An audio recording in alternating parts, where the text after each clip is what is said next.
আসসালামু আলাইকুম। System academy কেয়ারের পক্ষ থেকে জানাই আন্তরিক সালাম ও শুভেচ্ছা। আমি আজ শুরু করছি অষ্টম শ্রেণীর গণিত সৃজনশীল কোশ্চেন প্রথম অধ্যায়ের উপর। আজ আমি সলভ করব দিনাজপুর বোর্ড 2017 সালের কোশ্চেনটি। বন্ধুরা, উদ্দীপক দেওয়া আছে 5ক + 7 একটি বীজগণিতীয় রাশি। রাশিটির প্রথম ও দ্বিতীয় পদ নির্ণয় করো। আমার কোশ্চেন, উদ্দীপকের আলোকে প্রথম 3টি পদের জ্যামিতিক প্যাটার্ন অঙ্কন করো এবং মোট রেখাংশের সংখ্যা নির্ণয় করো। তারপর কোশ্চেন নাম্বার 1 শুরু করলাম। ক নাম্বার কোশ্চেনটা মানে এই যে একটা ম্যাথ বলছে যে 5ক + 7 একটি বীজগণিতীয় রাশি, প্রথম ও দ্বিতীয় পদ নির্ণয় করো। তার মানে এখানে 5ক + 7 এখানে দেওয়া আছে 5ক + 7, এই যে এটা হলো বীজগণিতীয় রাশি। এখন ক মানে কিন্তু চলো ক এর মধ্যে মানটা বলবে, 1 বললে 1, 2 বললে 2। এখানে বলছে কি যে প্রথম আর দ্বিতীয় পদ, তার মানে ক এর মধ্যে 1 আর ক এর মধ্যে 2 বসালে মানটা হয়ে গেল। তারপরে এখানে একটু লিখতে পারি এখানে যে কতম পদ সমান হলো 5ক + 7। বাবা লিখতে পারি বীজগণিত রাশি লিখলে সমস্যা নেই। অর্থাৎ প্রথম আর দ্বিতীয়, অর্থাৎ প্রথম পদ সমান কি হবে 5 × 1 + 7 সমান 5 × 5 আর 7 কত হলো 12। অর্থাৎ আর কি বলছে দ্বিতীয় পদ, তাহলে দ্বিতীয় পদ সমান কি হবে, তাহলে 5ক এর মধ্যে 2 বসবে আর 7, তাহলে কত হলো মোট 5 × 2 = 10 আর 7 17। তাহলে আপনি এখানে লিখতে পারতেন বীজগণিতীয় রাশি, তারপরে লিখতে পারতেন কতম পদ, চাইলে সমস্যা নেই, এটা করলে সমস্যা নেই। আশা করছি আপনারা বুঝতে পারছেন। আমরা এখন করব খ নাম্বার ম্যাথটি, কোশ্চেন নাম্বার খ। ওকে, বলছে রাশিটির প্রথম উদ্দীপকের আলোকে প্রথম 3টি পদের জ্যামিতিক প্যাটার্ন অঙ্কন করো। প্রথম 3টি পদের জ্যামিতিক প্যাটার্ন অঙ্কন করো এবং মোট রেখাংশের সংখ্যা নির্ণয় করো। উদ্দীপকের আলোকে প্রথম 3টি পদের জ্যামিতিক প্যাটার্ন আমরা কিন্তু ক থেকে পেয়েছি যে ক হতে প্রাপ্ত, ক থেকে আমরা কি পাইছি বলেন তো, ক থেকে পাইছি আমরা যে বলছে কিন্তু প্রথম 3টি পদের জ্যামিতিক প্যাটার্ন। প্রথম পদের মান আমরা এখানে 1 দিছিলাম, তাহলে কত হয়েছিল 12 পাইছি আমরা। আর দ্বিতীয় পদের মান পাইছি আমরা কত 17। এখানে প্রথম দুটো কতেই পাইছি, এখন বের করব তৃতীয় পদের মান। তাহলে আমরা এখানে লিখবো যে কতম পদের মানটা কত এখানে বলেন তো, 5ক + 7, 5ক + 7 এটা হলো কতম পদের মান। তাহলে অতএব তৃতীয়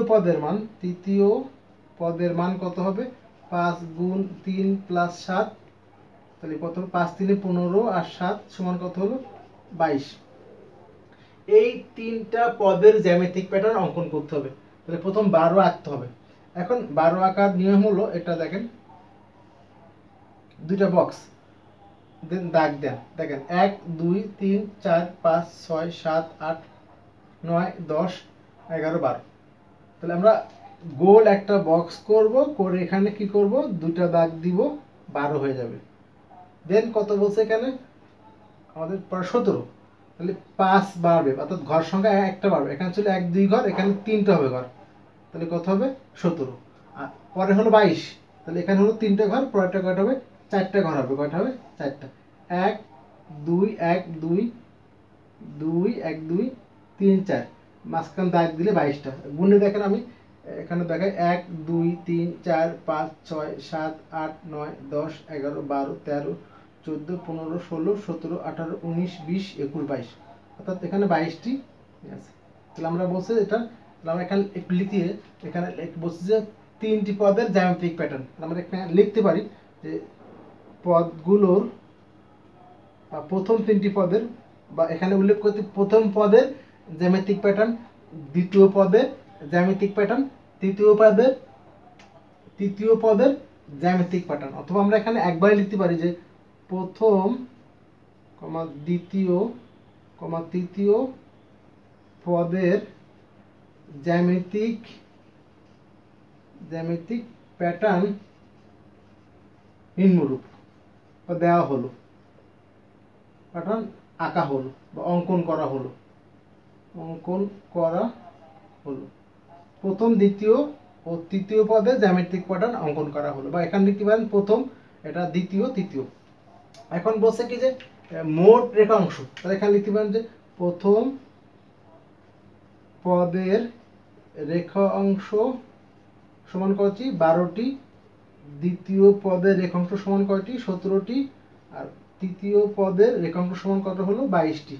তাহলে বলছে কিন্তু মোট রেখাংশ নির্ণয় করো, অর্থাৎ লেখেন মোট রেখাংশ সমান 12 প্লাস 17 প্লাস 22, 51টি। আশা করি আপনারা বুঝতে পারছেন, মানে ইজি ম্যাথ বা এই যে অঙ্কন করার নিয়মটা একটা বুদ্ধি আছে, সেটা আমরা একটু পরে শেখাবো। এটা সবগুলো একসাথে শেখাবো যে কিভাবে 5 হলে হয়, কিভাবে 7 হলে হয়, সেটা আমরা সব একসাথে শেখাবো। তাহলে আমি আবারও বললাম, উদ্দীপকের আলোকে প্রথম 3টি পদের জ্যামিতিক প্যাটার্ন অঙ্কন করো। তাহলে প্রথম আমরা এখানে এই যে উদ্দীপকে যে বীজগাণিতীয় রাশি 5 ক প্লাস 7 কয়ের মধ্যে 1 বসাবো, তাহলে 5 একে 5, 7 12 হলো, 2 বসালে 5 2 10 17 হলো, 3 দিলে 22 হলো।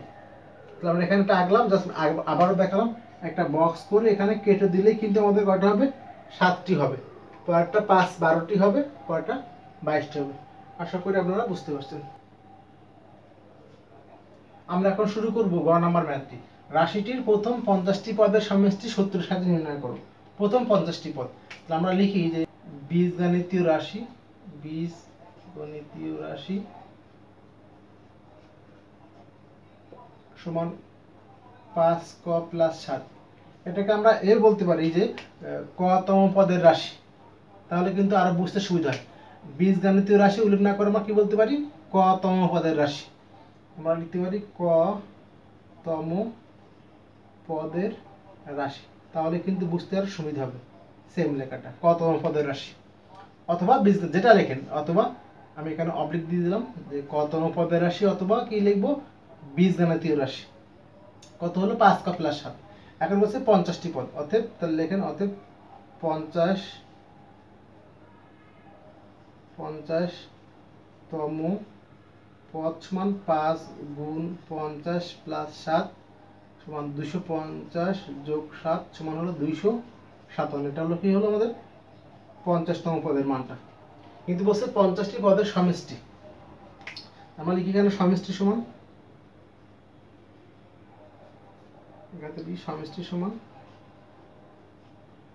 প্রথম পদ যোগ শেষ পদ ভাগ 2 ইন্টু পদ সংখ্যা মান বসাবো। প্রথম পদের মানটা কত খেয়াল করেন। এবার দেখেন এখানে সমষ্টি লিখলাম, ভালো হলো এখানে উল্লেখ করা, অর্থাৎ 50টি পদের সমষ্টি। একটু লিখলে ভালো হয়, না লিখলেও সমস্যা নেই, 50টি পদের সমষ্টি। ওকে, তাহলে প্রথম পদের মানটা কত হলো আমরা বের করলাম, 5 একে 5 7 12, প্রথম পদের মানটা 12, শেষ পদ মানে 50তম পদের মানটা কত 257 ভাগ 2 ইন্টু পদ সংখ্যা কত 50, 2 একে 2, 25 2 49। তাহলে এখানে 269 হলো, এখানে 269, আর এখান থেকে হলো 25, 269 গুণ 25 হবে হলো 6725। আশা করি আপনারা বুঝতে পারছেন। এই গ নাম্বার কোশ্চেনটা অনেক ইজি। আমি আবারও বললাম 50টি পদের সমষ্টি, সমষ্টি সূত্র লিখবেন। 50টি পদ বললে শেষ পদ মানে 50তম পদের মানটা লাগবে। তাহলে 5 ক প্লাস 7, তাহলে কয়ের জায়গায় 50, 5 50 250, 8 7 257, তাহলে শেষ পদ মানে 257 ভাগ 2, আর পদ সংখ্যা মানে কত 50টি, দিক ভাগ করলাম 25, আর এখানে 257 আর 12 হলো 69 গুণ 25 সেটা। আশা করি আপনারা বুঝতে পারছেন। সিস্টেম একাডেমি কেয়ারের পক্ষ থেকে আন্তরিক সালাম জানিয়ে শেষ করলাম আজকের মতো ক্লাস। আল্লাহ হাফেজ।